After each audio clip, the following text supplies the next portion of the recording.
नमस्कार, मी पंजाब डक 7-8 तारखेच्या नंतर चांगलं हवामान कोरडं होईल, पण तरी पण स्थानिक वातावरण तयार होऊन थोडाफार पाऊस येणार आहे, म्हणून हा अंदाज सर्व शेतकऱ्यांना लक्षात यायचा.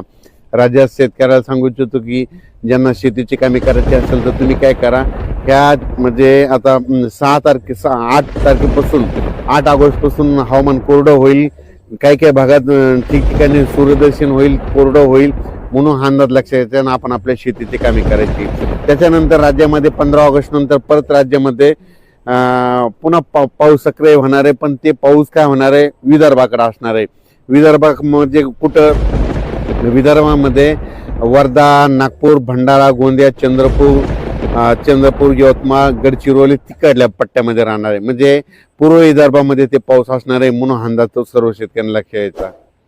तसेच कोकणपट्टी, नाशिक, कोल्हापूर, त्याच्यानंतर पुणे ह्या पट्ट्यात काय होईल, आणखीन 2-3 दिवस सरी मध्ये चालूच राहणार. काही ठिकाणी जोराचा पाऊस पडेल, 10 मिनिटाचा, 20 मिनिटाचा, अर्ध्या तासाचा असा पाऊस चालूच राहणार आहे, म्हणून हा त्या शेतकऱ्यांना लक्षात यायचा.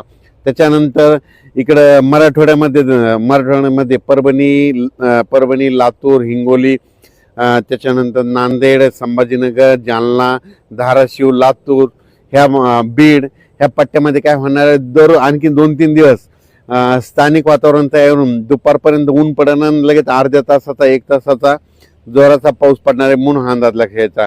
त्याच्यानंतर उत्तर महाराष्ट्राकडे काय होईल, अशा सरी नाशिक जिल्हा, नंदुरबार, धुळे, जळगाव तिकडे देखील काय होईल, दुपारपर्यंत अशा सरी चालूच राहतील आणि त्याच्यानंतर दुपारनंतर ऊन पडल्यानंतर पुन्हा अर्ध्या 1 तासाचा पाऊस जोराचा पडणार, म्हणून हा अंदाज लक्षात. खूप मोठा पाऊस पडणार नाही, फक्त काय होईल 10-20 मिनिटाचा पाऊस असणार आहे, म्हणून हा अंदाज सर्व शेतकऱ्यांना लक्षात यायचा. तसेच नांदेड, लातूर, धाराशिव, सोलापूर, त्याच्यानंतर सांगली, बारामती इकडे काय होईल, सरी मात्र सुरू राहतील. खूप मोठा पाऊस पडणार नाही, म्हणून हा अंदाज लक्षात यायचा. पण तरी पण काय होणार आहे, ह्या 3 दिवसामध्ये आज म्हणजे 6 ऑगस्ट, 7 ऑगस्ट आणि 8 ऑगस्टच्या दरम्यान सोलापूर जिल्हा, लातूर जिल्हा, धाराशिव जिल्हा, इकडे सांगली जिल्हा, बारामती 2, कडाष्टी, बीड ह्या परिसरामध्ये काय होईल, अर्ध्या तासाचा 1 तासाचा जोराचा पाऊस पडणार आहे, स्थानिक वातावरण तयार होऊन, म्हणून अंदाज लक्षात येतात. खूप मोठं नाही, पण अर्ध्या तासाचा, 20 मिनिटाचा, 10 मिनिटाचा, 5 मिनिटाचा असा पाऊस पडून जाणार आहे, म्हणून हा सर्व शेतकऱ्यांना लक्षात यायचा.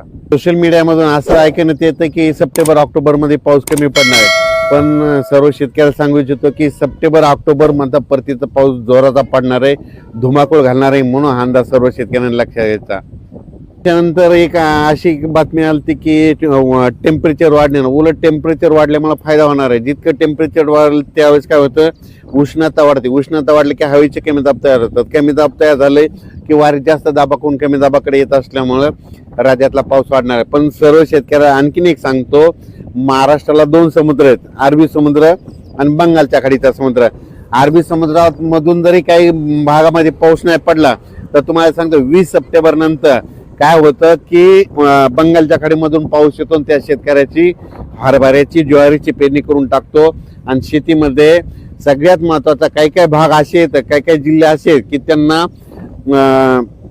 बंगालच्या खाडीचा म्हणजे याचा पाऊस चांगला पडतो, परतीचा पाऊस जास्त पडतो. मग त्याच्यामध्ये जिल्हे सांगतो, नांदेड जिल्हा झालं, परभणी जिल्हा झालं, धाराशिव जिल्हा झालं, त्याच्यानंतर इकडं जालना, त्याच्यानंतर इकडं अहिल्यानगर, सोलापूर जिल्हा, सांगली जिल्हा, सांगोला तालुका ह्या पट्ट्यामध्ये काय. त्याच्यानंतर मानखटाव म्हणजे एक सातारा जिल्ह्यामध्ये मानखटाव असा एक तालुका आहे, तिथं दरवर्षी पाऊस आता देखील कमी आहे. मग त्यांना पाऊस कधी पडतो तर त्यांना परतीचा पाऊसच येतो, म्हणून हा अंदाज लक्षात यायचा.